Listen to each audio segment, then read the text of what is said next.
Bledsoe was arrested. Patrick Montgomery was in court. Jonathan Manapa will stay in federal custody. No, I don't take responsibility at all. Hey everyone, welcome to the show. So 22-year-old Virginia resident Luke Bender posted a very interesting video on TikTok in the lead up to January 6th.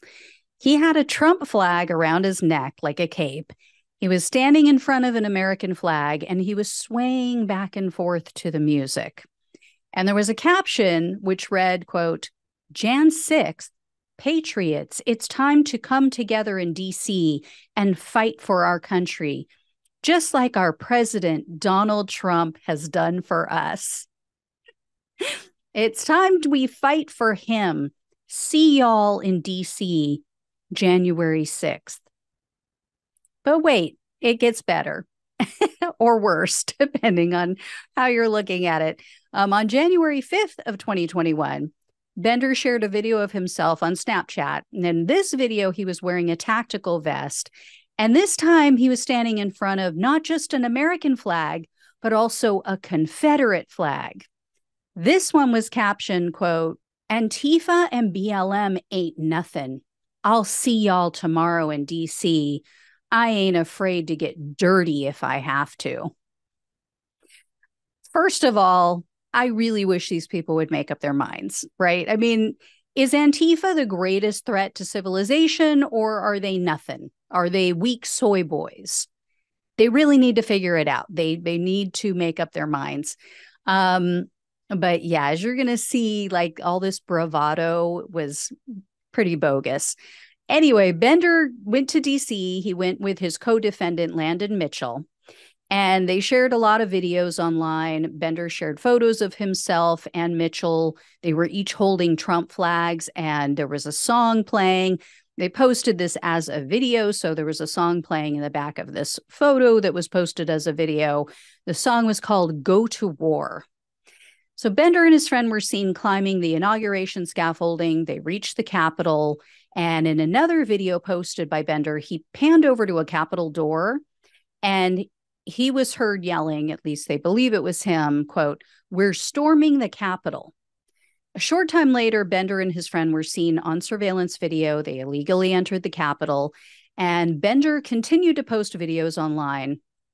In one video that was taken inside the rotunda, he said, quote, "Right now, we're inside the Capitol. We just stormed the gates." From there, Bender and Mitchell made their way to the Senate chamber, where they were two of approximately 70 people who made it to the Senate floor. So Bender and his friend, you might remember them from photos. They were in there taking selfies. They were looking through the documents, which, of course, had been left behind by senators who fled in fear for their lives. Bender was also seen standing next to the QAnon shaman on the Senate dais. He and the others finally left the Senate chamber, though, when a group of officers came in. They made everyone leave.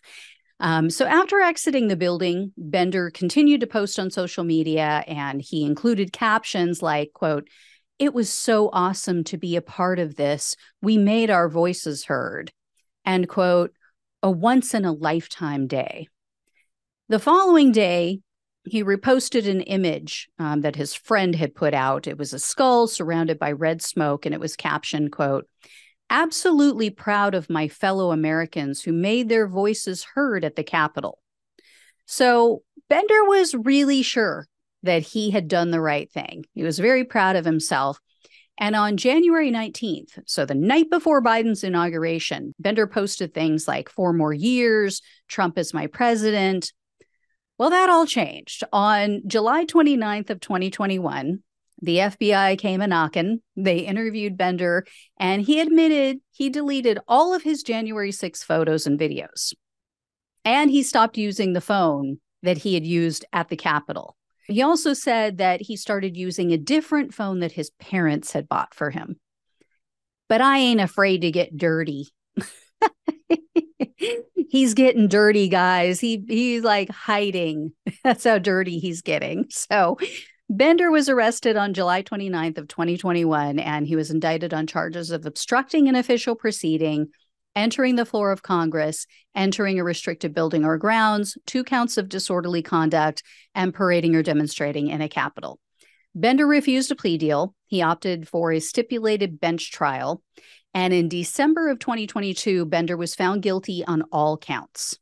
Based on the felony obstruction charge, he was facing up to 20 years in prison, 3 years of probation, and $250,000 in fines. However, the prosecutor requested only 30 months in prison, 3 years of probation, and $2,000 in restitution. And for his age, Bender already has quite a criminal history. Both before and after the Capitol attack, Bender managed to rack up 5 criminal convictions. So he got hit with carrying a concealed weapon, grand larceny, 2 DUIs, and failure to produce a weapon permit. And his first DUI was after January 6th. It was 4 months after the Capitol attack. He crashed his car, and then he admitted to the police that he had had 4 drinks. The officers who were on the scene found multiple beer cans and guns in the back of his car. They said, including a concealed handgun. So the prosecutor also says that Bender has now been charged with crimes that he allegedly committed in July of 2020, which are still pending. That case hasn't settled out yet. The authorities say that in that incident, Bender is alleged to have stolen a piece of heavy equipment, construction equipment, I should say, and he was basically screwing around with it for 45 minutes. They say he caused extensive damage to an excavator, a track loader, and other various items. So high-digit items. And so Bender was arrested for those alleged crimes in November of 2022 because forensic evidence tied him to the crime scene. So anyway, U.S. District Judge Beryl Howell presided over Bender's case, and there aren't any publicly available details about what was said at the sentencing hearing, but Judge Howell sentenced Bender to 21 months in prison, 3 years of probation, and $2,000 in restitution. Given his criminal history and the fact that he committed even more crimes after the Capitol attack, I'm really shocked. I am very shocked that the judge didn't give the prosecutors what they asked for. This is very unusual for Judge Howell. I would venture a guess his age had something to do with it.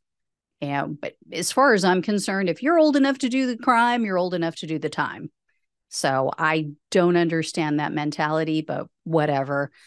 So we'll see what happens. I'll keep you guys posted on those other charges for him. It sounds like he's probably going to do more time for that than the Capitol. This guy is clearly headed down the wrong road. Why nobody has stopped him before now, I don't understand. So anyway, thank you guys so much for watching and listening. Please like this video, share it. Please become a subscriber if you have not already. Donate to the show if you can. If you can do a monthly donation, truly helps to keep it all going. But every little bit helps, even if it's $1 a month. It really, really helps to keep everything moving along. So truly appreciate all of you. Love you all. Have a great weekend. Take care, and I'll talk with you soon.